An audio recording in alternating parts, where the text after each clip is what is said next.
Hello everyone, my name is Divyanshu Kumar Singh. I am from the Faculty of Engineering and Technology, Department of Civil Engineering, Lucknow University. Today I am presenting on the topic Sponge Cities, a modern and innovative approach to urban water management. This concept addresses critical challenges like flooding, water scarcity, and sustainable development. Here's a quick roadmap of what we'll be covering. First, we'll understand what sponge cities are. Then I'll explain why they are necessary. We'll go into the core ideas and components that make up a sponge city. I'll share two real-life examples, Copenhagen and Wuhan and their success stories. Finally, we'll wrap up with a conclusion and references. So let's get started with the introduction. Sponge cities are exactly what they sound like. Cities that function like sponges, absorbing, storing, and reusing rainwater. It's an idea rooted in the natural water cycle, where rainwater seeps into the ground, replenishing aquifers and nourishing plants. But in today's urban environments, we have disrupted this natural process with concrete jungles and impermeable surfaces. As a result, we face severe urban flooding, poor water quality, and a decrease in groundwater levels. Sponge cities aim to reverse this trend by integrating green infrastructure into urban landscapes. At their core, sponge cities focus on sustainable water management, blending nature, technology, and engineering to create cities that not only survive but thrive in the face of challenges like rapid urbanization and climate change. Now let's address to the big question. Why do we need sponge cities? Urbanization and climate change have exacerbated water management issues, making traditional systems inadequate. Rapid urbanization has replaced natural landscapes with impermeable surfaces, escalating flood risks. Cities like Wuhan, with a 30% increase in rainfall over the last 50 years, face regular inundation. Conventional drainage systems are unable to cope with the intensity of modern rainfall patterns. Polluted stormwater runoff affects ecosystems, water bodies, and public health. Sponge cities tackle these challenges head-on, ensuring water management aligns with the urban growth trajectory. Let's dive into how sponge cities work. The concept is simple. They mimic natural water cycles by absorbing rainwater, storing it, and reusing it when needed. Sponge cities operate on a simple yet powerful principle, managing rainwater as a resource rather than a problem. They achieve this through absorption via permeable pavements, green roofs, and vegetation, filtration of pollutants through bioretention systems and rain gardens, storage in retention ponds and wetlands, reuse for irrigation, cooling, and even potable purposes. By doing so, sponge cities not only mitigate floods but also recharge groundwater and improve biodiversity. And the benefits: environmentally, they reduce flooding and help replenish groundwater.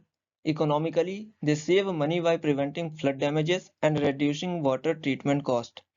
Socially, they create greener spaces and improve living conditions.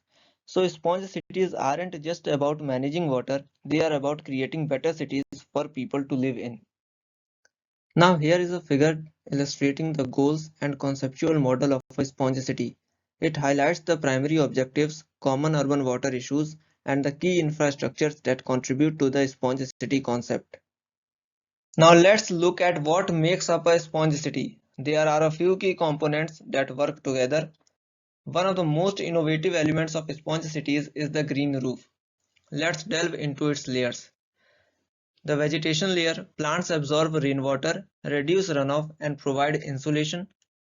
A soil-like substrate supports vegetation and stores water. The filter layer prevents clogging of drainage systems by trapping fine particles. The drainage layer channels excess water to designated storage or drainage systems. The waterproof membrane protects the roof structure from water infiltration. The insulation layer maintains building temperatures, reducing energy cost. Now the second key component is permeable pavement. Unlike traditional asphalt or concrete, permeable pavements allow water to infiltrate through their porous structure into the soil below. This reduces surface runoff and recharges groundwater. Materials like porous asphalt, concrete, and interlocking pavers are commonly used. The next key component is rain gardens. These are shallow, vegetated basins that collect rainwater from roofs, streets, and pavements. Rain gardens use native plants and engineered soils to filter pollutants, allow water to infiltrate into the ground. Bioretention systems. These systems use vegetation, soil, and sand to slow and filter stormwater. They are often implemented in urban parks and parking lots to manage large volumes of runoff. And the last key component is retention ponds. These are man-made ponds that store stormwater temporarily and release it gradually. They also support biodiversity by creating habitats for aquatic life. Each of these components plays a vital role in building a resilient, sustainable urban infrastructure. Now moving towards the case studies, our first case study is Copenhagen, a city that implemented sponge city strategies after experiencing severe flooding in 2011. In 2011, Copenhagen faced a major water challenge. A cloudburst dumped over 150 millimeters of rain in just 2 hours. Imagine the chaos. Streets were flooded, homes were damaged, and the traditional drainage systems completely failed to cope with the situation. The damages cost around 800 million euros. But instead of just repairing the damage, the city decided to rethink its entire approach to water management. They developed the cloudburst management plan. So what did they actually do? They came up with the solution of implementing a sponge city concept in Copenhagen. They installed permeable pavements throughout the city, which could absorb up to 70% of rainwater. These pavements aren't just functional, they also blend seamlessly into the urban landscape. They added green roofs to both new and existing buildings. Picture rooftops covered with lush greenery, not only absorbing 60% of rainfall but also improving air quality and reducing heat. Urban parks were redesigned as retention basins. Now these parks store stormwater during heavy rains and serve as recreational spaces when the skies are clear. Blue-green corridors. These are streets and pathways that guide excess water safely to river or lakes. A perfect example is St. Anne Park, which now absorbs 30% of rainwater compared to traditional infrastructures. The results were transformative. Flood incidents have reduced by 40%. Economically, the city invested 1.3 billion euros, but they are expected to save 3 billion euro in flood-related damages in the coming decades. On top of that, urban heat has decreased, green spaces have increased, and the city is thriving. Copenhagen didn't just solve a problem, they became a global model for climate resilience. Cities like New York and Singapore are now adopting similar strategies inspired by Copenhagen's success. On this slide, we can see various elements of Copenhagen's Sponge City initiatives working together, starting with the green path, wetlands, St. Anne Park, and permeable pavement. Let's move to Wuhan, China, a city with very different challenges but equally inspiring solutions. Wuhan, as many of you might know, is located where the Yangtze and Han rivers meet. It's a beautiful city, but this location makes it highly prone to flooding.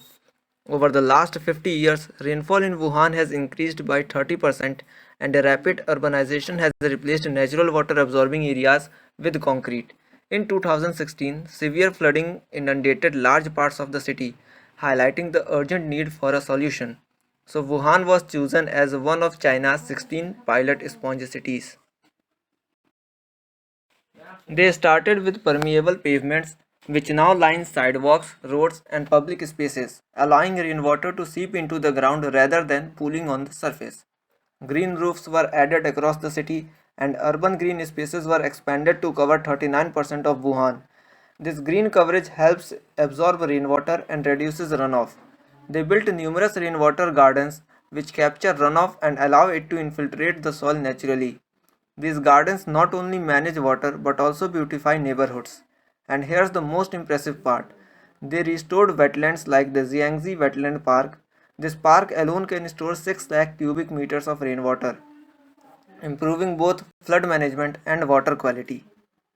Results Wuhan city obtained from this was urban flooding has reduced by 20 to 25%, especially in flood prone areas.